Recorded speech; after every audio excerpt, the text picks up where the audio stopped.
안녕하세요. 죄안가족 여러분, 김성민 목사입니다. 오늘 하루도 주님께서 맡기신 그 사명을 감당하는 사명자 역할을 감당하는 우리 모두가 되기를 주의 이름으로 바랍니다. 2023년 2월 16일 오늘의 주만나는 나의 삶을 나의 하나님께 드리라라는 제목으로 사사기 13장 8절에서 14절 말씀을 묵상하고자 합니다. 사명은 운명을 지배합니다. 그래서 가정은 운명 공동체 이전에 사명 공동체입니다. 하나님이 허락하신 부모의 사명이 자녀의 신앙을 좌우합니다. 하나님이 허락하신 부모의 여러 사명들 중에 가장 위대한 사명이 무엇입니까? 그것은 바로 신앙교육의 사명입니다. 자녀는 부모를 닮아갑니다. 부모가 기도하는 만큼 기도하고 부모가 큐티하는 만큼 큐티합니다. 부모의 일상은 신앙교육의 현장인 것입니다. 하나님이 내게 허락하신 신앙교육의 사명을 잘 감당하여 나의 자녀와 가정 그리고 가문의 운명이 사명으로 압도되기를 소망합니다. 첫째로 부모는 신앙교육의 주체가 되어야 합니다. 본문의 8절 말씀입니다.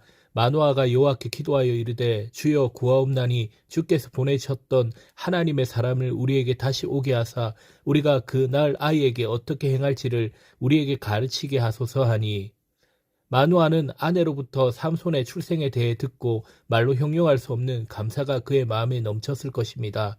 이런 그가 지금 하나님께 무엇이라고 기도합니까? 하나님의 그 놀라운 약속을 자신이 직접 듣기를 원합니다. 그리고 그 약속 이후에 자신이 무엇을 해야 할지를 구체적으로 묻습니다. 하나님, 나의 자녀를 어떻게 키워야 할지 알려주세요. 마누아는 감동과 감사에 머물지 않고 감동과 감사를 넘어 순종의 자리로 나아갑니다. 그는 자신이 가장으로 신앙교육의 주체가 되기로 결단합니다. 그런데 여기서 우리가 잊지 말아야 할 중요한 한 가지 사실이 있습니다. 지금 삼손은 아직 태어나지 않았습니다. 마노아는 지금 자신의 품에 안겨있는 아기의 신앙교육을 결단한 것이 아닙니다. 그는 미래의 품을 아이의 신앙교육을 위해 기도하는 것입니다. 그는 하나님이 허락하실 자녀의 신앙교육의 주체가 되기로 결단했던 것입니다. 코로나로 많은 교회 학교가 닫히게 되었고 이로 가정은 주일학교가 되어야 했습니다. 이를 위해 부모는 반드시 자녀의 신앙교육의 주체가 되어야 했습니다. 부모가 신앙교육의 주체가 되기 위해선 적어도 세 가지가 필요합니다. 첫째로 부모는 자녀와의 친밀감을 회복해야 합니다. 둘째로 부모는 신앙의 지식을 전하고 올바른 신앙의 자세를 지도해야 합니다. 셋째로 부모는 자녀의 영적 성장에 큰 관심을 갖고 적극적으로 도와야 합니다. 그리고 가정에서 예배에 방해되는 대상은 제거해야 합니다. 그리고 공과 내용 포스터와 그림 자료 등을 출력하여 적절히 배치하여 분위기 연출에 신경 써야 합니다. 모두 성도님들이 자녀의 신앙교육의 주체가 되기를 축복합니다. 둘째로 믿음의 부모는 변함없는 진리로 자녀의 신앙교육을 해야 합니다. 12절 하반절 말씀에 마노아는 다시 한번 자녀를 어떻게 양육해야 할지를 묻습니다. 그러자 하나님의 사자가 대답합니다. 13절과 14절 말씀입니다. 여호와의 사자가 마노아에게 이르되 내가 여인에게 말한 것들을 그가 다 삼가서 포도나무의 소산을 먹지 말며 포도주와 독주를 마시지 말며 어떤 부정한 것도 먹지 말고 내가 그에게 명령한 것은 다 지킬 것이니라 하니라. 어제 큐티에 나온 내용입니다. 지금 여호와의 사자가 말한 내용은 마노아의 아내에게 말했던 것과 동일하게 말씀하고 있습니다. 기준은 바뀌지 않았습니다. 진리는 불변합니다. 세상이 아무리 급변해도 진리는 변하지 않습니다. 거룩의 기준은 언제나 오늘이나 영원토록 동일합니다. 눈에 보이는 이 세상 속에 우리는 눈에 보이지 않는 하나님만을 바라봐야 합니다.